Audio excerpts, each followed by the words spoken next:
കർത്താവ് പറയുകയാണ്, ഞാൻ ഈ ഭൂമിയിലേക്ക് വന്നത് സമാധാനം സ്ഥാപിക്കാൻ വേണ്ടിയിട്ടല്ല,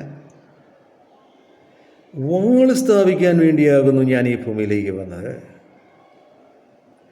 പരസ്പരം മാതാപിതാക്കന്മാരും മക്കളും തമ്മിലും, മക്കളും മാതാപിതാക്കന്മാരും തമ്മിലും പരസ്പരം ശണ്ടയുണ്ടാക്കിക്കാൻ ഞാൻ ഈ ഭൂമിയിലേക്ക് വന്നു. കുഞ്ഞുങ്ങൾക്ക് തങ്ങളുടെ മാതാവിനെ മനസ്സിലാക്കാനായിട്ട് ആരും പറഞ്ഞു കൊടുക്കേണ്ട ആവശ്യമില്ല. അമ്മ ആരാണ് എന്ന് മനസ്സിലാക്കാനായിട്ടുള്ള വലിയ കഴിവ് ഓരോ കുഞ്ഞുങ്ങളിലുമുണ്ട്. ഈ കുഞ്ഞുങ്ങൾ അമ്മയിൽ നിന്നും മനസ്സിലാക്കേണ്ടുന്ന വലിയ വലിയ കാര്യങ്ങളുണ്ട്. ഞാൻ കണ്ടിട്ടുണ്ട്, കോഴിക്കുഞ്ഞുങ്ങളെ ഒരു പ്രായം കഴിയുമ്പോൾ തള്ളക്കോഴി കൊത്തി ഓടിക്കുന്നത്. കാരണം തള്ളക്കോഴി ഈ കുഞ്ഞുങ്ങളെ വളരെ തന്ത്രപൂർവ്വം പറഞ്ഞ് മനസ്സിലാക്കുകയാണ്, എൻ്റെ പൊന്നുമക്കളെ, ഞാനല്ല അമ്മ, ഈ പ്രപഞ്ചമാണ്, ഇതിൻ്റെ മാതൃത്വമാണ്, ഈ വലിയ അനുഭവത്തിലേക്ക് നീ കടന്നു വരണം. ഇത് മനസ്സിലാക്കി കൊടുക്കേണ്ടുന്നത് അമ്മയാണ്.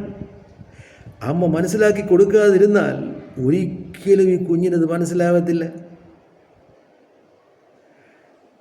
ഈ വലിയ സത്യം, അമ്മയിൽ നിന്നും പഠിക്കേണ്ടുന്ന സത്യം പഠിക്കാതെ വരുമ്പോൾ പിന്നെ കുഞ്ഞുങ്ങൾക്കുണ്ടാകുന്ന എല്ലാ പരാജയങ്ങളുടെയും കാരണം ഈ പഠിക്കേണ്ട കാര്യം പഠിക്കേണ്ടുന്ന സമയത്ത് പഠിക്കാത്തത് കൊണ്ടാണ് എന്ന് മനസ്സിലാകുമ്പോൾ ഈ കുഞ്ഞുങ്ങൾ സ്വന്തം അപ്പനെയും അമ്മയുടെയും കരണക്കുറ്റിക്ക് അടിക്കും.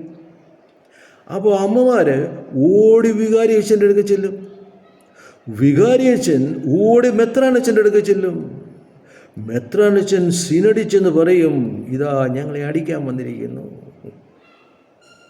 അതെ, നമ്മളുടെ എല്ലാ ആചാര അനുഷ്ഠാനങ്ങളുടെയും അന്തസത്ത എന്ന് പറയുന്നത് അത് സാക്ഷാൽ മാതൃത്വത്തിലേക്കും പിതൃത്വത്തിലേക്കും നമ്മളെ കൊണ്ടെത്തിക്കുന്നതായിരിക്കട്ടെ. അല്ലാത്ത സകല പഠിപ്പിക്കലുകളും മണ്ടത്തരങ്ങളാണ് എന്ന് പിടികിട്ടുന്ന കാലം അനധിവിദൂരത്തിലല്ല.